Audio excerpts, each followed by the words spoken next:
안녕하세요, 여러분. 김천재입니다. 자, 이번에 마이크를 새로 바꿨습니다. 자, 어떠신가요? 이거 비싼 건데, 내일 유튜브 첫 라이브 방송을 하려고 제가 웹캠과 마이크를 구매했습니다. 웹캠에도 마이크가 달려있는데 제가 써보니까 생각보다 음질이 안 좋아서 큰맘 먹고 마이크도 비싼 걸로 이번에 구매를 했습니다.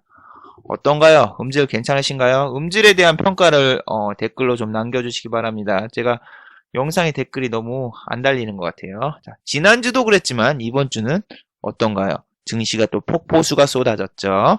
지난주 영상을 보신 분들도 많으셨으니까 지난주 영상에 제가 선물 옵션 만기일에는 무조건 관망하라. 위아래로 크게 요동을 칠 수 있다. 하지만 이런 건 선수의 영역이니까 현금 들고 관망하시라. 이렇게 얘기를 분명히 드렸어요. 혹시나 걱정돼가지고 제가 어떻게 했나요? 제가 수요일쯤에 제가 하이라이트 영상으로 이런 날에 매매하지 마라 하면서 하이라이트 영상도 이렇게 올렸었죠. 이거는 좀 경고문이었어요. 수요일날 좀 걱정이 돼가지고. 자, 우리 증시는 북한 리스크에 이제 완전히 이제 물바다가 됐는데, 불바다가 아니라 물바다가 됐는데, 이게 어떻게 될지 다음 주 시황 정리와 그리고 이번 주에 핫 이슈가 됐었던 사건이 하나 있었어요. 그 사건은 좀 이따 알려드리고, 또 제목처럼 주식의 복리 마법에 대해서 여러분 한번 이야기해드리면서 주식으로 복리의 마법을 꿈꾸지 말라는 주제로 한번 제가 또 이야기를 한번 해드릴게요. 자, 여러분이 이렇게 장이 개판일 때 상한가 따라잡기, 하한가 따라잡기, 혹은 뭐 삼음봉 매매 이딴 거 다 필요 없습니다.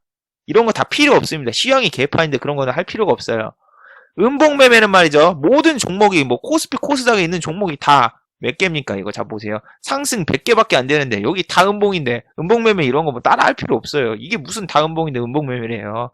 자, 매번 말했듯이 시황을 먼저 보고 그 다음에 매매를 해야 된다고 말한 것처럼 지금 실적 시즌도 이제 하루 남은 거 있는데 다 끝났어요. 거의 사실상 종료가 됐습니다. 지금은 지수가 위로 올라갈 모멘텀보다 내려올 가능성이 더 큰 시점입니다. 자, 이럴 때는 주식시장의 위험성을 더욱더 인지하고 잠깐 쉬면서 시장을 관망하는 것도 하나의 매매법입니다. 주식 관련된 여러 가지 이슈를 또 정리하면서 다음 주는 과연 시황이 어떻게 될까? 아, 북한 새끼들 또 도발하는 거 아니야? 김정은 저 돼지 새끼? 오늘 삼겹살이나 먹자. 뭐 이럴 수 있는데 한번 여러분과 한번 좀 진지하게 이야기를 해보도록 하죠. 자, 먼저 이번 주 우리 증시와 해외 증시를 한번 살펴보도록 하죠. 코스닥과 달리 코스피는 이번 주에 반등이고 뭐고 하나도 안 오고 다 내렸습니다. 하루도 빠짐없이 내렸습니다. 지난주에 분명히 2350을 깨로 내려갈 것 같다고 분명히 말을 했는데 어떻게 됐나요? 다 깨졌죠. 지금은 다음 지지선 2300입니다. 여기 뭐 121선, 일선으로 따지면 121선이 있으니까 이쪽으로 기준을 할 수 있는 2300이 깨지고 2350이 2270까지 갈 수도 있는데 그것보다 이 지지선보다 심리적인 안정대 2300이 깨지면은 지수가 좀 더 하방으로 갈 가능성이 좀 높아지겠죠. 하지만 이게 일시적인 북한 리스크 때문인가 아니면은 이게 차익 실현 매물이 나오는 건가? 그건 다음 주가 정말 중요한 시점입니다. 이게 선물 옵션 만기일로 뺐다고 하기에는 너무 많이 뺐어요. 여기서 이렇게 한번 좀 치고 올라가지 않는 이상 이미 지지선 때 이런 건 다 깨졌는데 지지선을 보기보다는 현재 시황을 보십시오. 실적 발표도 다 끝났어. 거기다가 지금 뭐 이상한 정책들, 부동산 정책에다가 뭐 주식 양도세 소득에다가 주식 시장으로 자금이 쏠릴 이슈보다는 내려갈 이슈가 더 많다는 거. 그걸 인지해 두시고 다음 주 2300이 깨지나 안 깨지나 한번 현금 들고 지켜보고 있습니다. 저는 분명히 다 현금화라고 했고 저도 거의 매매를 안 했어요, 이번 주. 물론 하루는 했는데 거의 안 했습니다.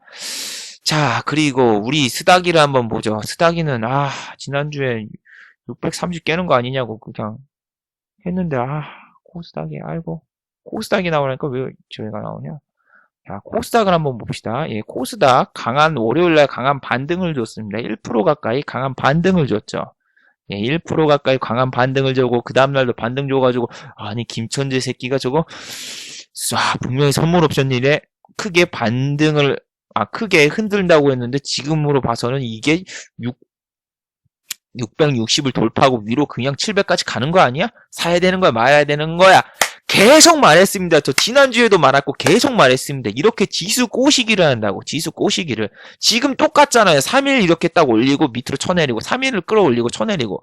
이게 이렇게 그냥 쫙 빼는 게 아니라 여러분을 유인을 해야 돼요. 유인구 있잖아요. 변화구 말고, 변화구 스트라이크 말고 유인구라고. 유인나? 자, 이렇게 3일 딱 올려주면은 그 다음날 들어가면 또 빼버리고 3일 또 주면 빼버리고 빼부리지요. 빼부리지. 자, 아무튼 이제 2630도 지난주 그냥 2630, 630포인트 그냥 깰 것 같다는데 그냥 깨버렸습니다. 지금 위로 올라갈 모멘텀이 뭐가 있을까요? IT주, 반도체. 예, 다 깨졌어요. 다 깨졌어요. 실적도 다 나왔어요. 여기서 더 어디까지 갈 거냐고요? 일단 여기까지 보죠. 620포인트 깨지나 안 깨지나 보는데 중요한 거는 월요일 날은 반등이 나올 것 같습니다. 왜 월요일 날 반등이 나올까요? 자, 해외 증시를 한번 살펴보도록 하죠. 해외 증시 이번에 어떻게 됐죠? 조금이지만 그래도 보합 수준으로 마무리가 됐습니다. 일단 빨강색. 예, 일단 빨강색으로 턴을 했고 두 번째 뭐냐? 자, 선물 옵션이 0.38%. 자, 이날은 1.4%가 빠졌었어요. 1.4%. 1.8%가 빠졌나? 이날 야간 선물 이 정도 빠졌었는데, 이날은 올라갔어요. 밑에서 올라갔기 때문에, 아침에는 상승으로 분명히 갈 수 있는 확률이 높습니다. 확률 싸움입니다, 주식은. 확률 싸움인데, 코스피하고 코스닥이 아침에 빨갛게 물들고 시작을 할 수가 있어요. 자, 근데 우리는 지금 여기서 문제가 하나 있습니다. 무슨 문제? 문재인? 아닙니다. 자, 예, 문제가 바로 8월 15일, 예, 8월 15일 광복절이 휴일이죠. 그게 언제냐? 화요일입니다. 자, 여러분이 생각을 해보세요. 여러분이 금요일 날도 이번에 실적 발표가 나온 기업이 많은데 갭이 하나도 안 떴어요. 시간에서. 오히려 마이너스로 끝난 데가 많습니다. 왜 그러냐면은 지금 14일 날 휴가를 내고 주식을 처분하고 가신 분들도 있고 14일 같은 경우에는 다음 날이 말이죠. 우리는 쉬는데 미국이라던가 뭐 일본 다른 나라는 안 놀아요. 안 놀아요. 양아치처럼 노는 게 아니라 안 놀아요. 쟤네들은. 우리는 노는데 쟤는 안 놀아요. 그렇게 되면은 자, 만약에 우리가 월요일 날 이렇게 상승을 했어. 근데 화요일 날 미국이라던가 아니죠. 화요일이 아니죠. 미국 시간으로 월요일 날 오후장에 막 뚜까 패는 거예요. 유럽이랑 얘네들이 막 쫙 내리는 거야. 근데 우리 화요일 날 이 개파락을 안 맞았으니까 수요일이 딱 시작된다 하면은 여기서 모았던 게 원기옥처럼 수요일 날 다 때려 맞을 수가 있고 또 반대로 우리는 또 상승을 한번 좀 했고 그 다음에 미국도 월요일 날 상승을 했고 화요일 날도 한번 더 가잖아요? 그럼 우린 화요일 날 가야 되는데 못 가는 거예요. 가야 되는데 휴일에서 못 가. 그럼 좀 아쉽죠. 물론 그렇게 되면 수요일 날 우리가 오를 수도 있죠. 근데 자, 생각을 해보세요. 근데 이때까지 올랐는데 월요일인가 수요일 날 또 이 사이에 트럼프 맥도날드 다니고 트럼프가 트럼펫을 부는 게 아니라 얘가 또 갑자기 또 북한에다가 이제 또 뭐 미사일 발사한다. 카와이 니네 쏘면 아주 끝장낸다. 뭐 이런 발언만 하면 이게 요동을 치니까 좀 조심해야 될 것 같아요. 여러분 이게 웃긴 게 뭐냐면 예전에 선물 옵션 만기일에는 북한이 미사일 쏴도 이렇게 안 빠졌어요. 근데 지금은 왜 이렇게 빠지냐? 이거는 차익 실현을 두기 위한 겁니다. 차익 실현 플러스 공매도. 왜냐면은 상승장일 때는 차익 실현 욕구보다는 위로 딱 올리잖아요. 올리면 개미들도 따라오는데 여기서 북한 미사일이나 이런 거 쐈다고 해서 밑으로 빼려고 해도 얘네가 더 쳐 올리려고 그러니까 외인을 기준으로 더 쳐 올리려고 하면은 여기서 빼지 말고 더 위에서 빼려고 합니다. 2400이죠, 그게. 2400 정도에서 빼려고 합니다. 근데 2400 정도에서 공매도를 치고 빼야지 이제 밑으로 팔아도 수익이고 아래로 빼도 수익이잖아요. 근데 그 구실이 중요해요. LG 디스플레이는 뭐 공매도 최상위 종목이 돼가지고 과열 종목으로 지정돼서 하루 공매도도 못 치게 됐는데 그 원인 중 하나를 만드는 거예요. 원인을 만드는 거예요. 뺄 원인. 그 원인을 그냥 북한으로 잡은 거예요. 북한. 뭐 강경 발언 같은 거 맨날 하는 건데 공매도를 치고 위에서 빼기 위한, 지수를 밑으로 빼기 위한 차익 실현을 한 구실, 그리고 개인들이 이렇게 좀 무서워하게 만들고 그 다음에 빼는 거죠. 그럼 밑으로 쫙 뺄 수 있으니까. 그런 구실일 뿐이지 저거 갖다가 뭐 전쟁이 나고 그런 건 아니에요. 뭐 2015년도에는 중국 위안화 전환한다고 빼버리고 금리 인상한다고 빼버리고 6개월 동안 뺐어요. 6개월 동안. 그런 겁주는 거. 그리스 가보지도 않았는데 뭐 디폴트 한다고 빼버리고. 난 가본 적도 없는데 그리스 디폴트 한다고 3개월 동안 뺐어요. 3개월 동안 우리 지수가 한 하루 이틀 빼고 나머지 계속 내렸어요. 그게 어떻게 되냐. 2200 가까이 돼서 정확히 말하면 2090포인트, 2190포인트에서 쭉 내려갔어. 그냥 6개월 동안 계속 내렸어요. 그게 왜 그렇게 내리냐면은 중국 위안화 절한다고 해서 뭐 잡았고, 그 다음에 그리스 디폴트, 그 다음에 뭐 메르스, 뭐 이딴 거 갖다가 쓸데없는 거 갖다가 그냥 공매도 쳐가지고 다 때린 거예요.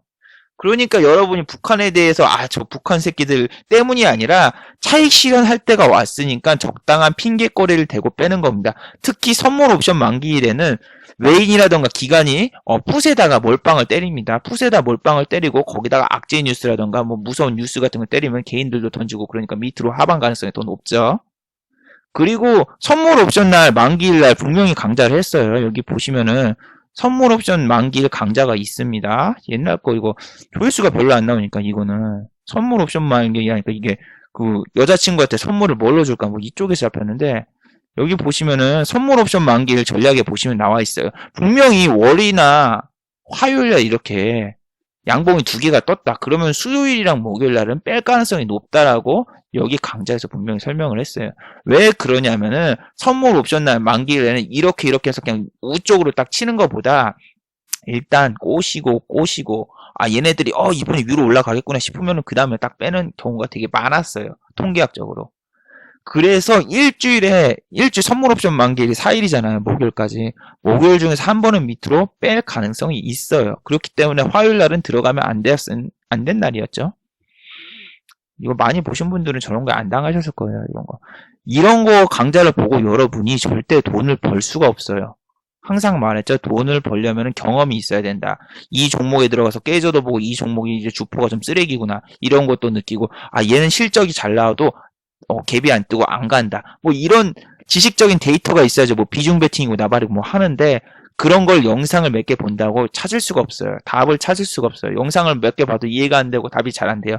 그럼 본인이 직접 깨져보면서 진흙탕에서 뒹굴면서 진흙도 한번 맛도 보고 그 다음에 알 수 있는 거니까 이거 영상 본다고 해서 여러분이 돈은 못 벌어요. 그럼 어떻게 해야 된다? 그냥 영상 보고 하지 말아야 될 때 나는 이렇게 생각해요. 여러분이 살 때가 아니라 하지 말아야 될 때부터 배워야 돼요. 이때 사야죠.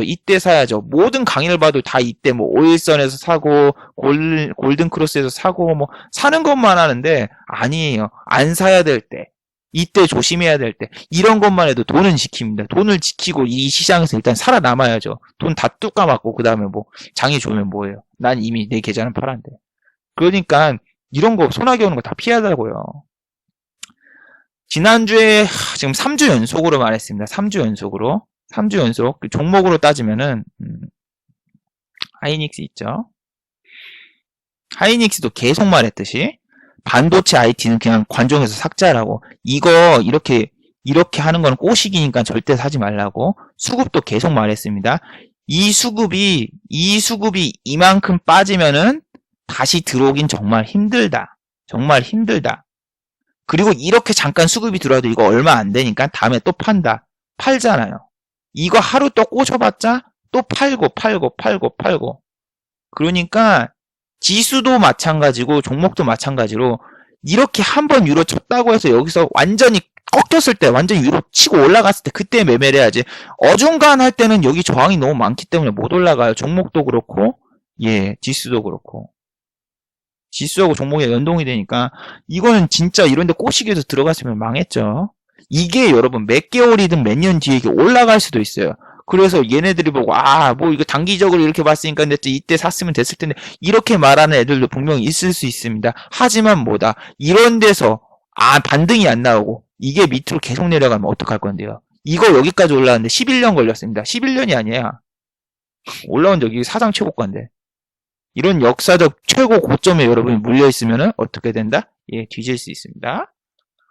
역사적 최고점에 물려서, 대형주는 특히 안 돼요. 역사적 최고점 60만원 이런 데 물려 있어서 탈출 못하고 이렇게 여기 코스코가 많이 올랐다고 해도 여러분, 반토막 난 거 아직 반도 회복이 안 됐어요. 아시겠어요? 10년 이거 연봉입니다, 연봉. 연봉인데, 지금 몇 년, 10년 넘게 지금 오른 적이 없어요, 이만큼. 반도 안 됐어요.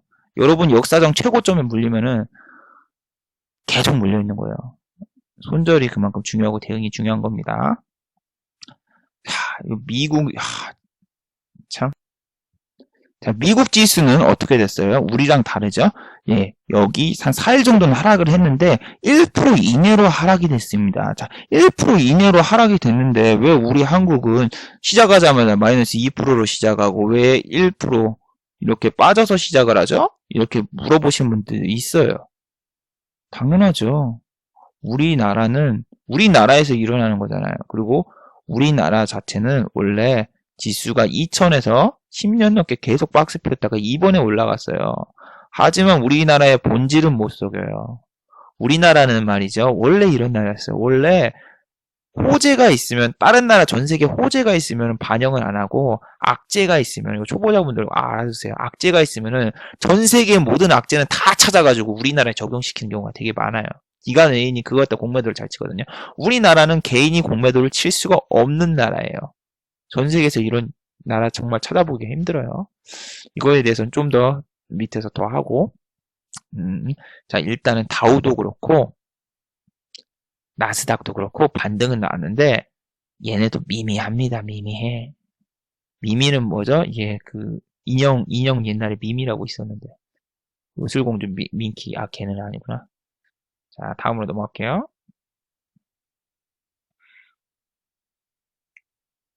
참 그리고 지난주에 제가 분명히 영상 1시간 이상 찍었거든요. 1시간 이상 찍었는데 이게 보시면 40분짜리 영상이 되는 거예요. 40분짜리. 그래서 뭔가 이상하다 보는데 중간에 잘렸네요. 영상 몇 개가. 그래서 지난주에 좀 빠졌던 걸 얘기를 해드릴게요. 여러분이 또 궁금해하시는 게 아니 실적 발표를 다들 8월 15일 말에 하는데요? 제가 주담이랑 통화를 해봤는데 다 8월 15일, 그러니까 8월 14일, 8월 15일은 여러분 광복절에서 안 해요. 8월 14일 정도에 발표를 한다는데 이 기업 실적이 안 좋은 건가요? 실적이 안 좋은 건가요? 대부분 그런 것 같은데 했는데 자 여기서 알려드릴게요. 이거를 제가 말하는 걸 이게 빠졌어요. 자 7, 8월은 뭐다? 7월, 8월. 예, 7월, 8월은 휴가철입니다. 어쩌죠? 예, 8월 초부터서 8월 둘째 주까지가 가장 휴가를 많이 가죠. 보통 더워서. 그러면은 실적 발표 자체를 거의 8월 14일이나 8월 13일 날 하는 경우가 많습니다. 휴가를 갔다 와서 하거나 아니면 휴가 끝나고 하는 경우가 되게 많아요. 그리고 실적 발표하기 전에 제가 회계 담당자였는데 분기 결산이라던가 뭐 결산을 해줘야 돼요. 매월 초에 이거를 결산을 해주거든요. 8월 초에 결산부터서 끝난 다음에 그 다음에 실적 발표를 해야 되는데 그 결산을 하기 전에 휴가 갔다 오고 뭐 7월 말에 갈 수도 있고 7월 달에도 휴가 갔다 오고 막 그럴 수도 있잖아요. 그때 막 휴가 갔다 오고 이거 하고 바빠 죽겠는데 8월 초에 바로 실적 발표하기가 매우 힘듭니다. 쉴 땐 쉬어야 되니까요. 그리고 뭐 아니 난 이것까지 말할 필요 없다. 그러니까 8월 달에는 8월달, 그러니까 7, 8월달 실적 발표 시즌에는 실적이 휴가철에 담당자들이 휴가를 가는 경우가 있기 때문에 8월 14일까지 좀 늦게 발표하는 기업도 되게 많습니다. 실적이 안 좋아서가 아니라. 근데 내일 발표하는 기업들은 실적이 안 좋을 수도 있는 확률이 있는 기업들이 있어요. 왜냐하면 발표하고 그 다음날 휴일에서 도망갈 수도 있으니까. 그러니까 일단은 실적이 안 좋은데 도망가는 기업들은 블랙리스트에 딱 넣어놓고 다음번에 하면 돼요. 근데 8월 달만 이렇게 좀 특별하다는 거, 휴가철도 있다고 이런 거. 이런 건 여러분 왜 아무도 몰라요. 이거는 내가 회사에서 회계 이런 거 담당을 해봤으니까 알아요. 그냥 맨날 재무제표 보고 이러고 했는데 사람들이 뭐 기업가치 그런 거 얘기 안 하냐고 하는데 우리 회사 재무제표 자체가 쓰레기였습니다. 쓰레기가 아니라 좀 엉터리인 게 더럽게 많아요. 근데 이게 뭐 나중에 감사해서 걸리면 그때 가서 생각하자 이런 게 있기 때문에 이런 큰 회사가 뭐 아니 회사 좀 언급하게 했구나. 이런데도 그렇고 나는 분명히 회계법인이라던가 이런데 회계 법인을 가서 우리 다 교육을 받았어. 회계 담당자들은 대기업이든 공기업이든 뭐든 다 같이 법인에서 만나서 교육을 분기별로 받는데 그 분기별 교육에서 뭐냐 세금을 적게 내는 방법에 대해서 우리는 배웁니다.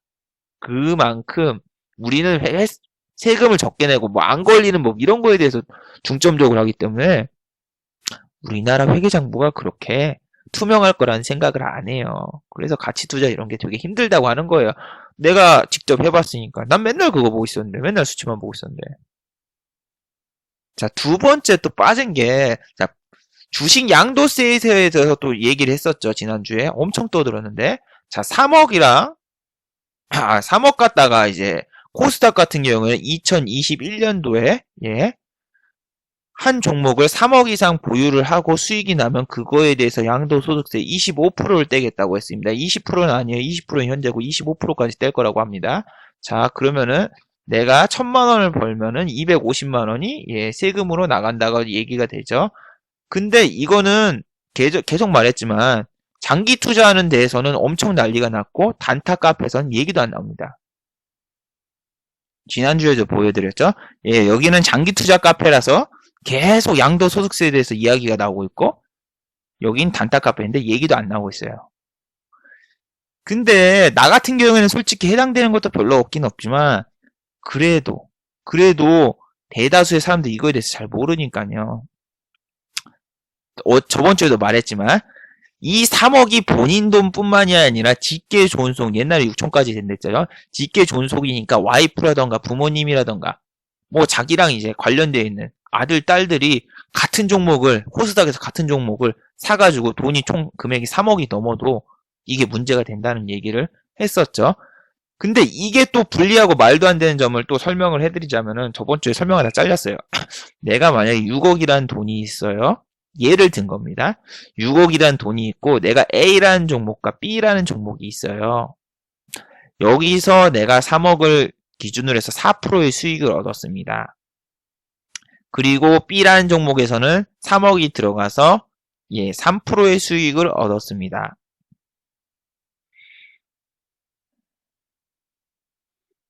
죄송하네요. 다시 할게요. A라는 종목과 B라는 종목에서 여기선 4%의 수익을 얻었고 B라는 종목에서는 3%의 손실을 봤습니다. 3%의 손실. 자, 이렇게 되면은 나는 수익일까요? 손실일까요? 총 계좌가 6억을 가진 계좌가 손실일까요? 수익일까요? 어떻게 될까요? 자, 제가 정확히 알려드릴게요. 나는 4%의 수익을 봤어도 총 계좌는 손실입니다.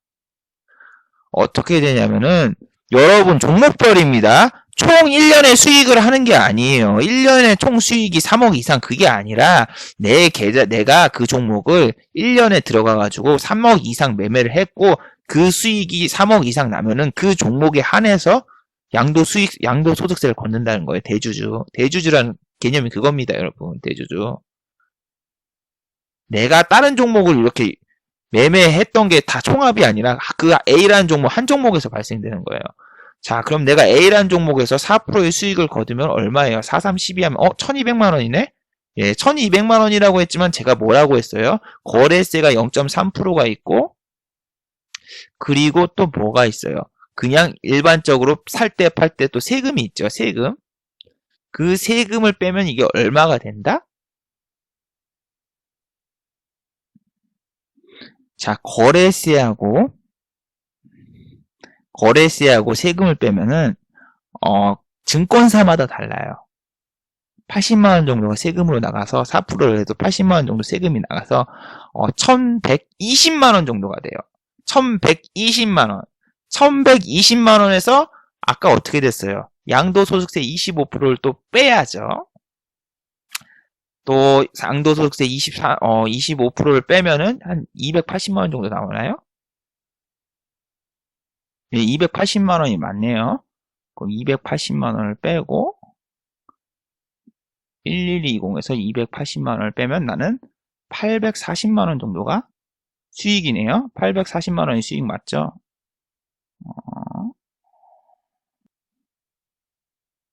예, 난 A라는 종목에서 4%의 수익을 얻고 최종적으로 벌은 돈은 840만원. B라는 종목에서는 3%의 손실을 받고 내가 얼마죠? 자, 3억에서 3%면 얼마인 겁니까? 예, 900만원. 900만원입니다. 자, 여기서 세금 아까 0.5%하고 그 다음에 세금 0.3%에다 거래세 0.3%에다가 각종 세금을 더하면은 얼마? 예, 980만원. 여기서 손실 본 것도 짜증나는데 거래세하고 세금 때문에 선진국은 여러분 거래세 없다고 했죠. 우리나라만 있어요. 거래세하고 세금을 또 맞아가지고 980만원. 이게 말이 돼요? 난 분명히 4%의 수익을 받고 3억 한쪽 종목에서 4%의 수익을 받고 한쪽에서 마이너스 3% 손절을 했으면은 1%의 수익이 나서 나는 결과적으로 수익이 나야 되는데 이 840만원에서 840만원 수익 난 거에서 980만원 빼면 얼마예요?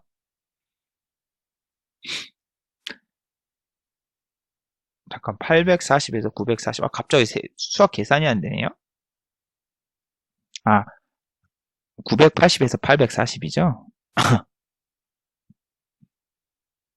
마이너스 140만원이네. 손실은 마이너스 980만원, 수익은 840만원. 마이너스 140만원이 됩니다. 주식 양도소득세 때문에. 양도소득세 때문에. 양도소득세만 없었으면 플러스인데 양도소득세가 있으니까 마이너스 140만원이 되는 거예요. 분명히 나는 한쪽에서는 4% 수익이 났고 한쪽에서는 마이너스 3% 손실이 났는데 나는 분명히 플러스 1%여야 되는데 왜 세금 때문에 마이너스 140만원이 찍히냐고요. 양도소득세 때문에. 양도소득세만 없었으면 이렇게 안 되는데. 이게 종목당입니다. 어떤 분들은 자꾸 1년치 뭐 수익 합산이라는데 그건 말도 안 되는 거거든요. 대주주 요건이 무슨 총합 수익 합산입니까? 대주주라는 건 종목의 대주주인데. 이거는 제가 한 게 아니라 다른 기사라고 그 나온 걸 다 알려드리는 거예요. 그래서 그리고 어떤 분이 또 양도소득세 안 내봤지, 막 얘기를 하는데 본인은 내보셨습니까? 이거 아직 2021년도에 법이 나오는데, 지금 양도소득세 내보셨으면은 한 30억, 40억 가지고 있다는 얘기인데, 30억, 40억 가지고 계신 분이 이런 영상 안 보죠? 아는 척 하지 마세요. 그리고 저번 주에 나왔는지 모르겠는데, 선진국은 그럼 어떻게 되느냐? 내가 만약에 지금 총 계좌가 손실입니다. 손실이면은 세금 안 걷어요. 양도소득세를 안 걷어요. 양도소득세가 발생이 안 됩니다. 이 사람이 다시 계좌가 플러스까지 올 때까지 세금을 걷지 않아요. 선진국은. 근데 우리나라는 세금을 지금 3중으로 걷겠다는 거 아니에요. 양도소득세도 걷고 거래세도 걷고 거기다가 또 처음에 매매할 때 또 수수료도 걷고. 근데 또 웃긴 거 연말정산에는 불로소득이라서 또 정산도 안 되고 연말정산에 또 정산도 안 되고 우린 신용카드도 만들기도 힘들고 대출도 못 받고 아무것도 뭐 소득으로 인정도 안 해주면서 세금은 떼가고 이게 말이 됩니까? 참 말도 안 되는 얘기를 하고 있어요 지금. 그래서 자, 아무튼 지난주에 빠졌던 얘기가 이거고 이번 주에는 뭐다? 실적 발표를 다 했었는데 실적 발표를 제가 유심히 본 건 제주항공을 봤었는데 제주항공이 분명히 실적 날에는 때려 맞았어요. 실적 날에는 지수가 안 좋아서 이렇게 빠졌는데 그 다음 날에는 이제 약간 턴하면서 결국 이렇게 위로 올라갔잖아요. 그 뜻은 뭐냐면 외인 기관이 실적 발표하는 날에 지수가 안 좋으면 이렇게 빼버려도 실적이 좋거나 뭐 업황이 좋잖아요. 제주항공 같은 경우에는 3분기부터는 성순기니까 실적은 당연히 좋겠죠. 하지만 실적이 전년비 가이던스를 해서 더 올라가느냐 마느냐의 싸움입니다. 근데 항공주라던가 정유주 이런 거는 좀 어려운 게 항공주 같은 경우는 환차익 손익도 환율도 신경을 써야 되고 또 석유값도 신경을 써야 돼서 이게 좀 급등락이 변덕이 심해요. 풍각쟁이처럼 좀 변덕이 심해서 얘네들은 좀 먹기가 힘듭니다. 아무튼 실적이 잘 나오니까 이렇게 2, 3일 쉬고도 2, 3일 이렇게 하고도 가죠. 반면 한미약품 같은 경우는 어떠했어요? 실적이 잘 나오든 말든 실적 나오고 꼬시고 그냥 다 빼버리고 반등도 안 주고 이렇게 빼는 애들도 있어요. 근데 옥석가리기를 잘 하라는 거죠. 제주항공은 이렇게 실적이 잘 나오니까 연고점 돌파로 갈 뻔했어요. 갈 뻔했다 지금 다시 때려 맞았지만 그래도 뭐다 이렇게 수급이 아직 빠지진 않았죠. 그렇다고 이걸 매매하느냐? 아니요. 업황이 안 좋은 게 아니라 지금 시황 자체가 불안하니까 좀 쉬세요. 그냥 꼬셔놓고 최고가까지 또 꼬셔놓고 뺄 수도 있어요. 근데 이렇게도 주가가 진행된다는 거죠. 이건 절대 종목 추천이 아닙니다. 이런 식으로 여러분이 생각을 하세요. 아, 얘는 실적이 좋은데 주가가 때려 맞았네. 근데 이게 업황이 안 좋아. 이게 시황이 안 좋아서 그런 거지. 시황이 좋으면 갈 것 같다. 하면은 그런 종목을 몇 개 빼놓고 이렇게 반호라는 거죠. 반호라는 거. 이렇게 하시면 됩니다. 근데 월요일날은 갭이 뜬다고 하면은 금요일날 시간에서 사신 분들은 월요일날 갭 좀 많이 드실 수 있을 것 같네요. 나도 좀 샀는데. 자, 그리고 여러분, 이번 주 이슈 중에 또 뭐가 있었죠? 예, 문재인 케어. 아유, 요즘, 저는 정말 자고 일어나면 하루에 하나씩 뭐 새로운 정책이 발표가 되는데, 문재인 케어가 발표됐습니다. 아, 비달사순이 아니죠. 자, 이거는 롯데 손해보험 같은 경우 6% 급락이 나왔다 다시 올라갔는데, 롯데 손해보험은 왜 그렇죠? 예, 문재인 케어가 나오면은, 문재인 케어가 뭔가요? 예, 이번에 나온 그 정책 중에 하나가 2020년까지 자기가 이제 본인이 2022년인가요? 예, 자, 이제 5년 동안은 보험료를 인상을 안 해준대요. 인상은 안 하고, 자, 건강보험료 확대를 한대요. 건강보험료가 지금 적용이 안 되는 게 미용도 안 되지만 뭐 MRI라던가 뭐 이런 거 엑스레이라던가 뭐 이런 검사 비용은 건강보험에 적용이 안 됩니다. 근데 이걸 건강보험 보장성을 확대를 해가지고 이런 것도 적용시키고 그 다음에 또 보험료도 예, 좀 저소득층한테는 좀 더 할인을 해준다. 뭐 그런 취지에 나온 겁니다. 그렇게 되면은 세금을 더 내야 되는 게 아닌가요? 국민보험을 더 확대를 해야 되는 게 아닌가요? 보험료가 더 올라야지 정상이 아닌가요? 이렇게 하는데 지금 건강보험료 하는 건강복지관리공단에서 30조의 흑자를 냈대요. 그리고 이 문재인 케어를 발생하는데 한 50조 정도가 드는데 이 돈을 20조는 나머지 정부에서 부담을 하겠다. 뭐 이런 겁니다. 그러면은 우리 쪽에서는 좋은 건가 하는데 요즘 나온 정책 자체가 다음이 없어요. 다음 카카오 말고 다음이 없어요. 여기에서 30조를 쓰고 정부에서 20조를 쓰면은 5년 뒤에는 재원이 없는데 지금 다 이런 거예요. 뭐 원전이라던가 아니면 뭐 발전소도 다 안 짓고 전기료 안 할게요. 전기료 안 올릴게. 5년 동안 전기료 동결할게요. 이렇게 하는 거예요. 근데 말이죠. 발전소도 더 안 짓고 전력도 이제 없고 그 다음에 또 이 세금도 안 올리면은 어떻게 되냐면은 다음번 이제 대선을 딱 맡은 사람은 국가에 재원이 하나도 없는데 아무것도 못 한다니까요. 그런 것도 있고 내가 또 요즘 이거하고 또 일자리 문제도 있잖아요. 일자리도 뭐 비정규직을 정규화시키는 것도 있고 그 다음에 또 학생 같은 경우에는 지금 서울시 교사 봤어요. 서울시 교사 원래 매년 1000명씩 뽑는데 100명으로 줄여버렸어요. 이러면서 이제 요즘 정치를 되게 많이 보는 것 같아요. 근데 이게 다 주식과 연관이 있어요. 한 교실에 담임 교사를 2명 넣겠다. 뭐 이런 식으로 막 하는데 지금 솔직히 지금 말이 되는 게 하나도 없는 것 같아요. 이 정책들 모두 다 공통점이 뭐냐면은 5년 뒤에는 어떻게 할 것인가. 여기서 돈을 다 써버리겠고 뭐 이렇게 말로는 딱 하는데 실질적인 정책을 뒷받침해주는 재원이 없다라는 거. 5년 뒤는 어떻게 할 것인데 그건 니네가 알아서 해야 될 일인가 뭐 이런 게 나오는지 모르겠는데 지금은 진짜 말도 안 되는 것 같아요. 건강보험을 확대하면 안 좋은 점이요? 일단 주식으로 따지면은 자, 실손보험을 하는 뭐죠? 예, 롯데 손해보험이라든가 이런 손해보험 회사는 악재입니다. 그래서 6% 투매가 나왔었죠. 6% 투매가 나왔고 또 MRI라든가 뭐 이런 것까지 원래 실손보험에서는 보장을 해줬는데 이제 정부에서 보장을 했는데 누가 이런 거 실손보험 해약을 하겠죠? 가입을 합니까? MRI 3번 이상 찍으면 되는데 MRI 3번 찍을 일이 있나요? 거의 없죠.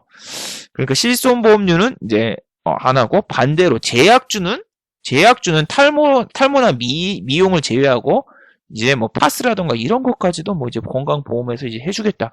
이렇게 해버리니까 제약주는 호재여서 이번에 뭐 CMG 제약부터 시작해가지고 다 올랐죠. CMG 제약이랑 이런 장이 거지 같은데도 올랐습니다.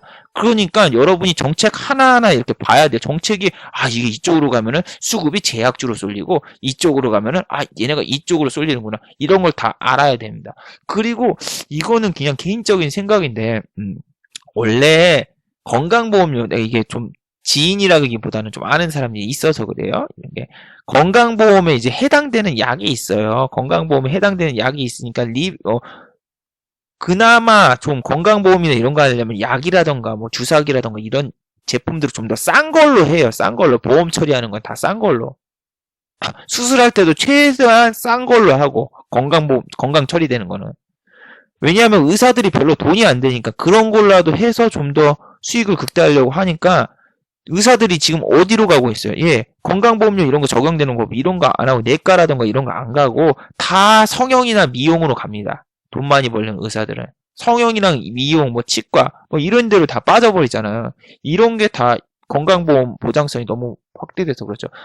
뭐 우리나라가 진짜 보험료 싸긴 쌉니다. 내 일본 갔을 때 진짜 일본에서 할 때 몸이 아파가지고 수술하려고 하는데 뭐 1,000만 원 넘게 나온대요. 근데 우리나라에서 250도 안 해요. 보험 되니까. 일본을 못 살겠어요. 그래서 이런 건 좋긴 좋은데 건강보험료 보장성 확대보다는 개인적인 확대를 하면은 아니다. 이런 건 또 정부 정책 너무 비난하는 거는 얘기할 수 있는데 여기까지만 할게요. 아무튼 부작용도 있다라는 거. 부작용도 있고 수급이 어디로 쏠리나 이런 거 정책 하나 발표할 때마다 잘 보세요. 부동산도 분명히 하면은 그 돈이 어디로 갈까? 주식시장으로 올까? 아니요. 주식시장으로 오지 않아요. 주식시장도 위험자산이거든요. 안전자산으로 이동을 해야죠. 금이라던가 다른 데로 이동하죠. 자, 아무튼 손해보험주 다음 주 잘 보세요. 이 정책이 뭐 확정되고 이제 어떻게 진행되는가. 그쪽에서 손절을 할 것인가 아니면 제약주로 갈아탈 것인가 뭐 그런 걸 잘 확인을 하세요. 아무튼 지금 이슈는 문재인 케어 이슈는 이 정도까지 하겠습니다. 참 그리고 뭐 주식방송이나 뭐 이런 데서는 이런 말을 하죠. 지수가 내려가고 있으면은 경기 방어주를 사야 됩니다. 배당주, 한정 같은 배당주를 사세요. 저만 믿으세요. 뭐 이딴 헛소리 하는 새끼들 믿지 마세요. 미쳤습니까? 지수 내려갈 때 현금이 짱입니다. 무슨 배당을 받으려고 하고 있어요. 물려가지고 쳐 물린 다음에 그 다음에 배당이라도 받자 이게 아니라 지수가 나중에 턴할 때까지 기다리세요. 그때까지 하면 되지. 뭐 지수가 있는데 때려 맞고 있습니까? 뭐 뚝갑 패고 있는데 그쪽에서 뭐 매매를 하려고 합니까? 그런 거 뭐 경기 방어제 그런 거 다 필요 없습니다. 현금이 짱입니다. 그거는 어떻게든 종목을 리딩하고 추천하려고 하는 애들의 놀부심보? 뭐 그런 거죠. 자, 이건 오늘의 주제 중 하나인 주식 복리에 대해서 제가 좀 이야기를 해보도록 하겠습니다. 여러분은 도서관 가서 책을 보면 주식 복리의 마법 이러면서 막 휘황찬란한 얘기가 써진 걸 막 나왔습니다. 외국 투자자는 뭐 $2 갖다가 막 부자가 됐다 뭐 이런 것도 있고 그리고 주식 복리의 마법 하면서 한 달에 5%씩 복리로 이제 주식 돈을 벌 경우 뭐 이런 엑셀로 나온 이런 게 너무 많아요. 원금 100만 원, 1000만 원 막 이렇게 하는데 자 매월 5%씩 주식으로 수익을 본다 하면은 1년에 얼마예요? 1,700만 원. 10%씩 수익을 냈다. 1년에 3,000만 원. 15%씩 수익을 냈다. 1년에 1년에 5천만 원.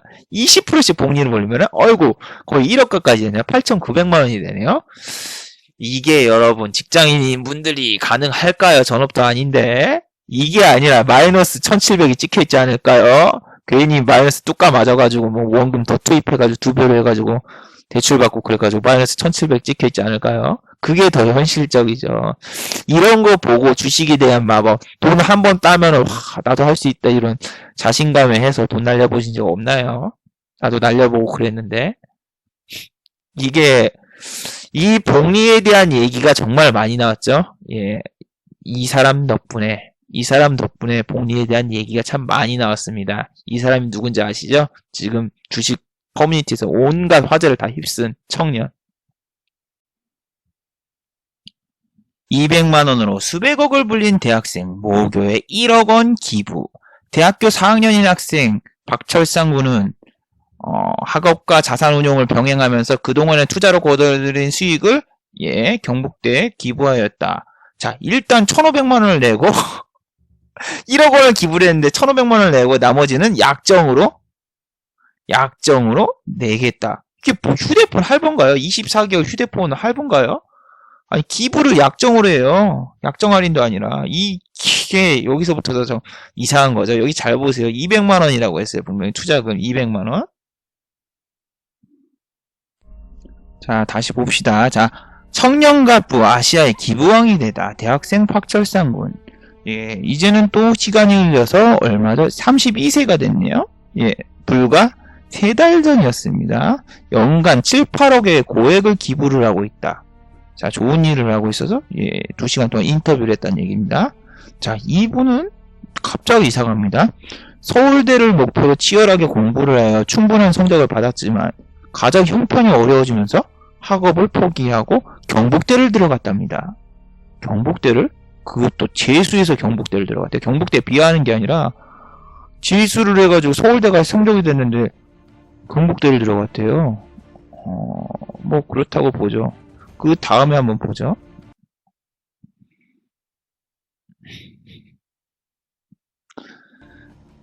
자, 그리고 아버지가 주식 계좌를 중학교 때 선물로 줬대요. 그러면서 주식 투자를 시작을 했다는데, 자, 무려 14년째 대학생입니다.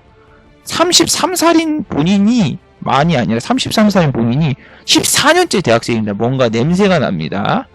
그리고 여기서 아버지가 주식 투자 증권 선물을 해줘서 투자를 했는데 아까 기사에서 분명히 200만 원 가지고 주식을 벌었다고 했죠. 여기 기사는 1,500만 원만 나옵니다. 1,500만 원으로 투자를 했다네요. 자, 여기서 또 사기가 시작됩니다. 자, 그 다음에 이번엔 또 새로운 뻥이 시작됐습니다. 뭐죠? 박 씨는 홍콩에 본사를 두고 있는 투자자의 일원이랍니다. 이 친구가 인터뷰에서 뭐라고 했냐면은 자기는 월요일부터 목요일까지는 대학교 수업을 듣는데요. 그리고 금요일에는 홍콩으로 날아가서 거기서 이제 금융 투자를 잘 하고 있다. 이렇게 말을 하고 있습니다. 그리고 주식 투자를 한 지 10년 동안 단 한 번도 손실이 나지 않았습니다. 수익과 복리로 눈덩이처럼 돈이 벌어났답니다. 책을 1년에 100권 이상 읽고 자기는 워렌 버핏이라는 거 이런 사람 존경도 하지 않고 책을 이게 말고 더 인터뷰가 있습니다. 그건 제가 지금 준비 못했는데 왜냐면 그번 인터뷰들이 다 삭제가 됐어요. 왜냐면은 가짜였으니까. 그래서 뭐 워렌 버핏이고 뭐 피터 린치고 그런 사람들을 하나도 존경하는 그런 사람은 책 볼 필요 없다.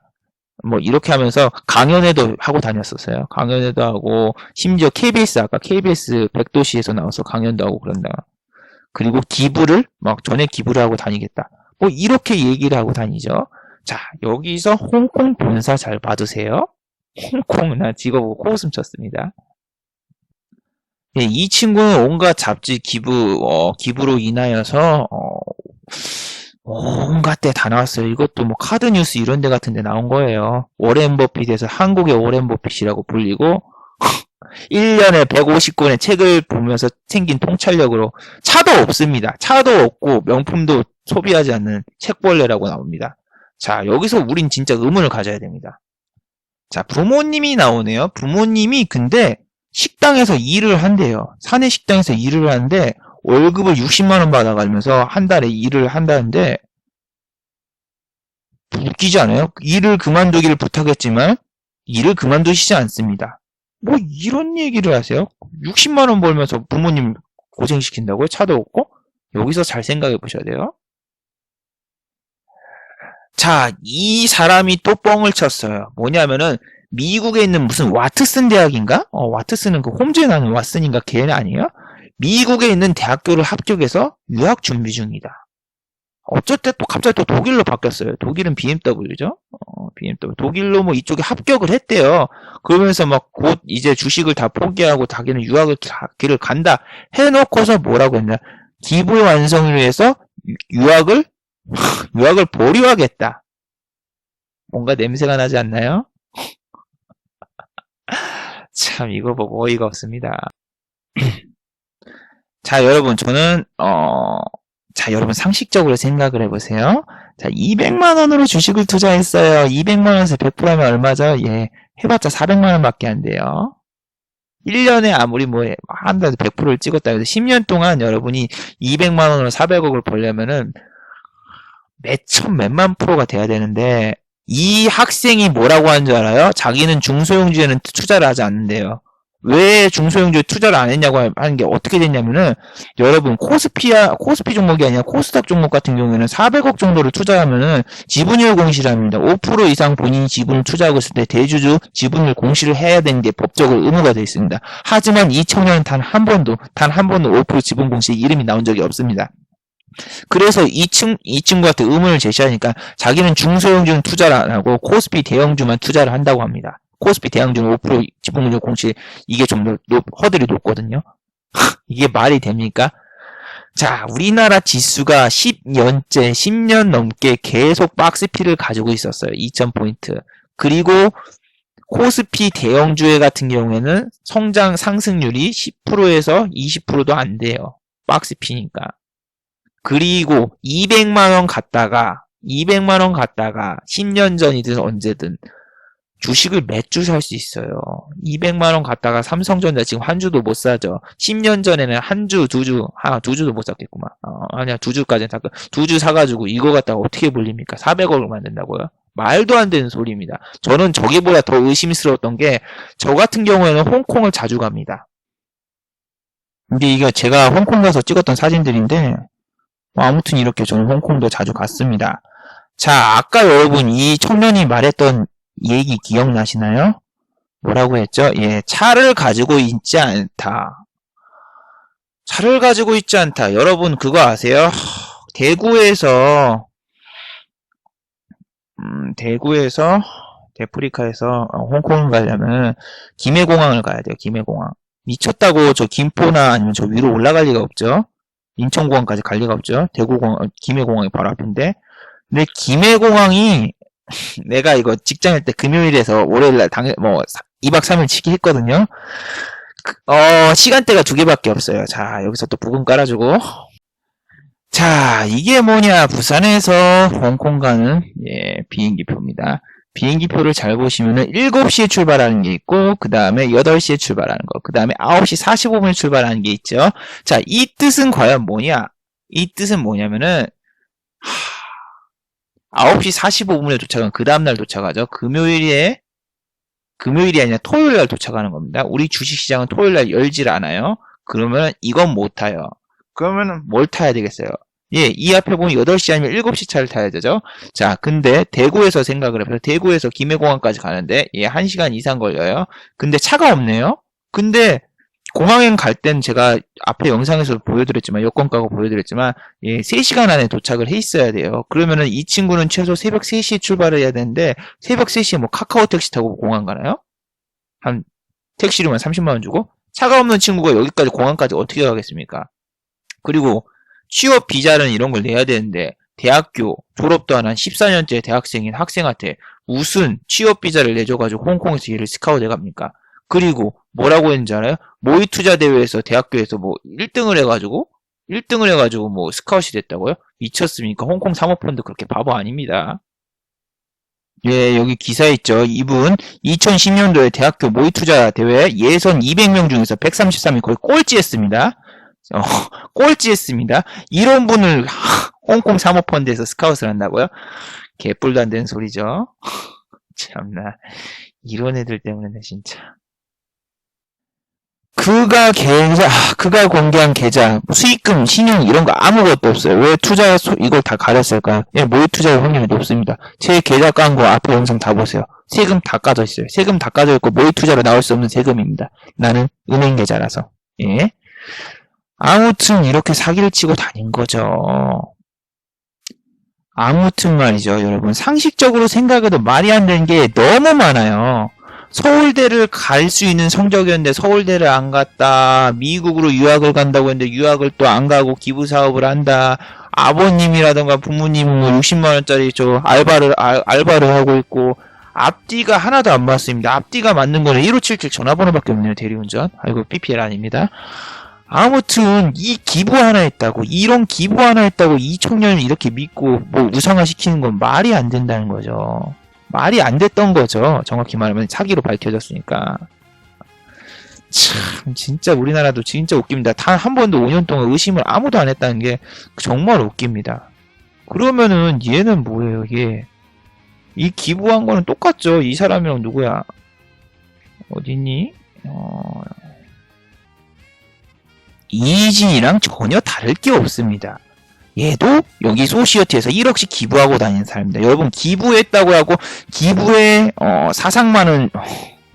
사상만은 존중해줘야 되는 거 아닌가? 성실은 착한 청년인데 거짓말만 하고 다녔을 뿐이다. 아닙니다, 여러분. 이 기부금도 말이죠. 이 청년이 모았던 기부금도 말이죠. 다른 사람들한테 받은 돈들이고 이 사람이 그냥 기부만 한 거고 그것도 다 할부로 했습니다. 약정을.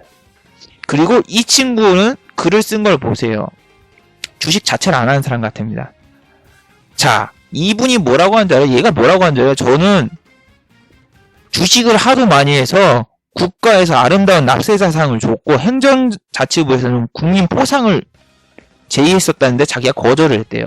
거기다가 강연회에서는 국민연금에서 자기가 스카웃이 왔는데 거절했다고 뻥을 치고 다니는 겁니다. 자, 말이 됩니까? 여러분, 주식에서 세금을 많이 내봤자 연말정산 정산도 안 되고 우리는 이거를 국세청에서 이거 많이 낸다고 해가지고 모범 납세자산 같은 거 안 준단 말이에요. 근데 얘는 주식 자체를 안 해본 것 같은데요?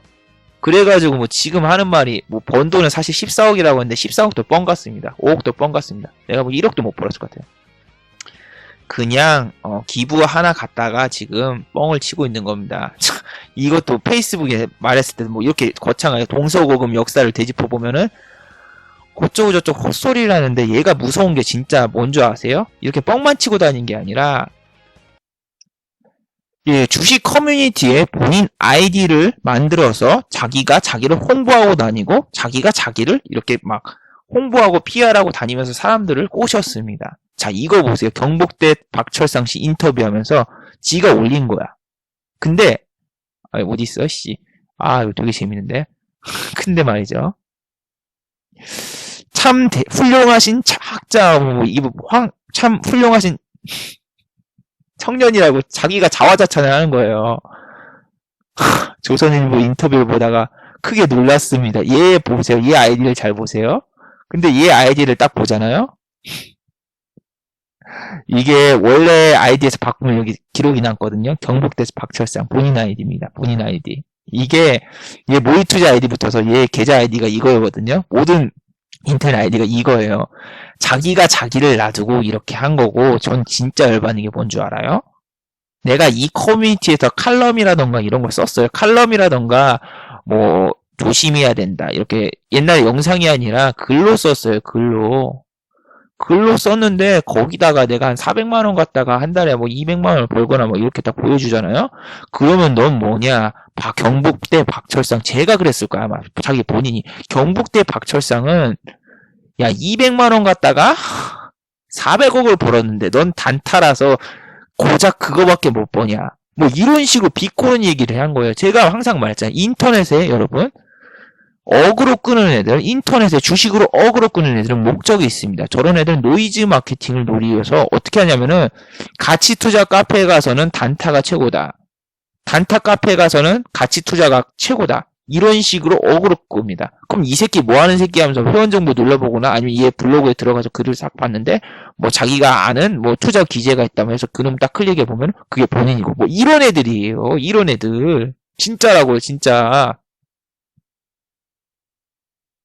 제 블로그에도 봐봐요. 막 어그로 끌고 뭐 어쩌고 저쩌고 하면서 막 욕하고 뭐 이렇게 하는 애들 IP 보세요. IP가 다 똑같아요. 이 10명이 다 똑같은 이 가운데 자리 보세요. 가운데 자리는 다 똑같고 뒷자리 이것만 보거든요. IP가 다 똑같 아이디는 다른데 다 똑같은 놈이란 말이에요. 이렇게 IP 다 똑같잖아요. 예. 이렇게 주식에는 알바가 있는데 주식 알바를 얘는 확실히 아는 게 뭐냐면은 내 유튜브에 댓글에 이상한 걸 달잖아요. 그 시간에 똑같은 시간에 주식 커뮤니티 온갖 똑같은 데다 같은 시간에 어그로 끌면서 홍보를 하고 다닌답니다. 그거 보고 알바인지 아닌지 짬이 몇 년인데 다 알죠. 그래서 주식에선 저렇게 막 자기가 자기 홍보를 하거나 아니면 저렇게 어그로 끌거나 난 저놈이 확실했던 것 같은데 저것 때문에 내가 초보 커뮤니티한 그런 데서 이제 칼럼이나 이제 글을 안 쓰고 다 지웠다니까요. 왜냐면 뭐 글 쓰면 저렇게 막 어그로 끄는 애들인데 뭐하러 씁니까? 저 3-4시간 들여가지고. 근데 유튜브 같은 경우에는 내가 운영자니까 내가 이상하다 싶으면 애들 그냥 다 쳐내면 됩니다. 물론 이상한 애들 중에서 일반인들도 있을 수 있는데 거의 90%의 확률로 저런 애들이 많습니다. 내가 저럴 줄 알았다니까요. 저거 뭔가 이상하죠. 200만 원을 어떻게 10년 안에 400억을 만듭니까? 무슨 미쳤습니까? 워렌 버핏도 1년이네 한 달에 수익률 20%밖에 안 되는데 쟤는 무슨 100% 200% 단타로 뭐 제가 단타 포지션이면 말 안 한다는데 뭐 가치 투자를 얘기하면서 수익률은 단타 얘기를 하고 있으니까 말이 안 된다는 거죠. 여러분도 그러니까 허황된 수익률 나도 저렇게 될 수 있다. 저런 거 절대 생각하지 마세요. 복리의 마법을 하기 전에는 그냥 뚜까 맞습니다. 복리로 여러분이 1000만 원을 매매해가지고 뭐 5% 수익을 올렸다 해가지고 그 5%의 수익을 같이 투입해가지고 1050만 원을 매매하는 게 아니라 50만 원을 빼세요. 수익금은 인출하고 이 냠냠쩝쩝 맛있는 거 먹으세요. 먹고 나서 내가 나중에 또 50만 원 때려 맞았다. 그러면 아씨 냠냠쩝쩝 먹었으니까 나는 괜찮아. 원금은 지켰어. 이렇게 나가야지. 여기서 또 50만 원 벌었다고 아씨 이게 1000만 원이 아니라 2천만 원을 매매했으면 나 얼마 벌었을까 하면서 2천만 원 올리고 막 하다가 또 손절도 안 돼가지고 금액 커가지고 뚜까 맞는 경우가 많습니다. 복리의 마법을 믿지 말라니까요. 복리로 해가지고 성공한 사람도 있는데 그분들 책이나 그런 걸 보셨다고요? 계좌 보셨나요? 계좌 보신 거 아니잖아요. 그리고 그분들 책 팔아서 돈 벌고 그분들 투자 자문하고 있으니까 투자 자문해서 돈 벌고 거기다 그분들이 자기가 샀다는 종목 맨날 인터넷에 딱 뿌려가지고 개미들 꼬시고 여러분 그쪽에 빨려 들어가는 거라니까요. 물론 성공한 사람도 1000분의 1 확률로 있긴 있어요. 있긴 있는데 그런 분들은 말이죠. 정말 조용히 활동을 해요. 조용히 있죠. 여러분 저도 돈 별로 안 벌고 저도 그냥 돈도 쥐뿔도 못 버는데 가면 쓰고 나오고 막 그러잖아요. 그런데도 음성 듣고 목소리만 듣고 막 어떻게든 찾아 올라오는 사람들도 있고 정말 힘들어요. 저도 돈도 쥐뿔도 못 버는데 귀찮은 일이 이렇게 막 사석에 나서면 너무 귀찮은 일이 많이 생기니까 사기치려고 했으면 진짜 얼굴 다 까고 내 주변 사람들부터 진짜 꼬십니다. 그리고 한진해운 뭐 이런 거 사태 터졌을 때도 한진해운 상폐되고 반기문 때문에 뭐 급락 나고 그럴 때 있으면 진짜 사기치면 됐었고 그리고 저 같은 경우에는 이런 거 보여주잖아. 누가 믿겠어요. 나는 그냥 여행 뭐 다닌다면서 영상도 찍고 내가 사기꾼 뭐 이런 게 아니라 그냥 난 좀 더 노는 걸 보여주고 싶어요. 이런 것도 놀면서 휴식도 하나의 매매법이고 누가 믿겠어요. 네, 이 태국 영상도 보시면은 이때 반기문 사태 터졌던 날이죠. 태국 영상도 보시면은 반기문 사태 때 내가 나는 그때 한국에 없었어요. 누가 믿겠어요. 그래서 다 영상도 다 찍어서 이렇게 보여주고 그러잖아요. 이렇게 쉬었으면은 여러분 안 뚜까 맞는다. 안 두드려 맞은다고 이렇게 보여주고 그러는데 정말 진짜 중요한 건 주식시장에서 말이죠. 내가 도와줄게요 하고 이렇게 다니는 애들 믿지 마세요. 저도 믿지 마세요. 얘를 뭘 보고 믿어요. 그리고 좋은 종목 추천해드립니다. 저만 믿으십시오 하는 애들은 미쳤습니까? 주로 주식시장 제로섬 게임입니다. 내가 팔면은 누군가는 거기 물려있어요. 누군가는 손실이에요. 근데 기간에는 절대 손실이 날 수가 없어요. 공매도가 있으니까. 내가 판 거를 또 다른 사람이 물려서 그 다음에 내가 수익이 나서 나온 거지. 이 모두가 다 같이 한 배를 타고 승리를 할 수가 없단 말이에요. 그러니까 좋은 종목 있으면은 가족들한테 알리지 왜 본인한테 알리겠어요. 그런 거 좀 속지 좀 마세요. 저 청년도 좀 속지 좀 말고 저거 그냥 봐도 뻥인데 단지 기부 하나 했다고 해서 기부 앤 테이크도 아니고 저런 걸 믿고 다닙니까? 그러면서 나도 뭐 무슨 투자를 해야지 저렇게 본받아야지 하면서 책만 읽지 마시고 책으로 여러분 책 읽어가지고 돈 다 벌었으면 뉴턴도 주식에서 다 말아먹었죠. 그런 학자들도 돈 엄청 벌었어요.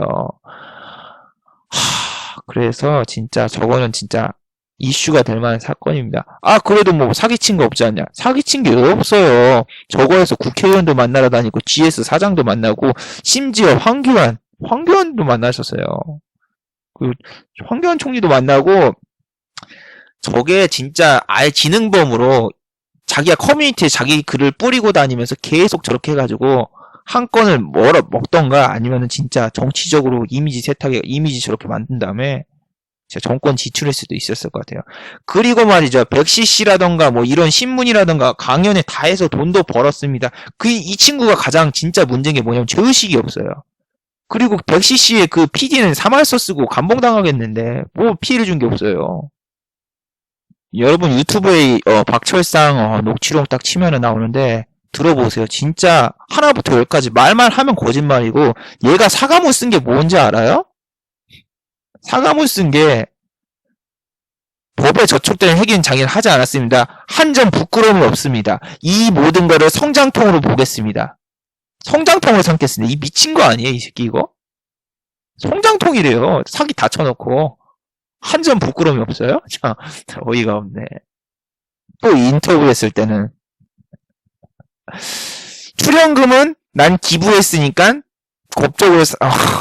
법적으로 아무 문제가 없을 거고 사적으로 쓰지 않았으니까 됐다는데 그건 본인 생각이죠. 사적으로 썼는지 안 썼는지 어떻게 알아요? 온갖 강연에 다 나가면서 뭐 400억 벌었다면서 막 다니는데 야 이런 거 속지 마세요. 사익이라던가 뭐라던가 다 이익 취했습니다. 사기꾼은 사기꾼이에요. 심색이 고운 청년이 아닙니다. 절대로. 아무튼 저런 화재 사건이 있었고 마지막으로 이런 거 하나 보여드릴게요. 자, 개미 피해 못 맞는 공매도 과열 종목 손을 본다고 하네요. 자, 금융당국에서는 이제 뭐 NC소프트라던가 뭐 LG 디스플레이라던가 공매도 과열 종목이 됐는데 아무 효과가 없었다. 그래서 여기서 뭘 하려고 했나? 개인도 공매도 치게 해주나요? 아니에요.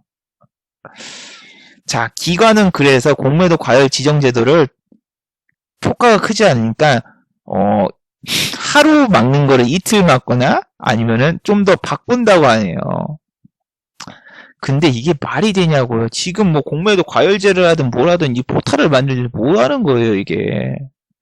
외국 같은 경우는 개인도 공매도 쳐가지고 피터 린치 같은 위대한 투자자가 나올 수 있는데 우리나라는 제시 리버모군요. 죄송. 제시 리버모가 공매도로 그렇게 큰 수익을 본 게 아니라 상승장이 아니라 하락장에 공매도를 크게 벌었잖아요. 우리도 그런 사람이 나올 수 있게 좀 해달라고요.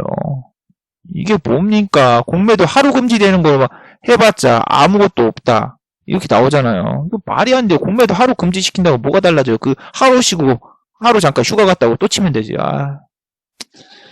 아무튼 진짜 우리나라는 말도 안 되는 것 같아요. 이 금융당국에서 일부러 알면서도 모른 척하고 괜히 저런 거 해서 선심 쓴 척하는데 우리나라에서는 정말 투자하기 힘든 나라입니다. 다른 나라보다 더 힘들어요.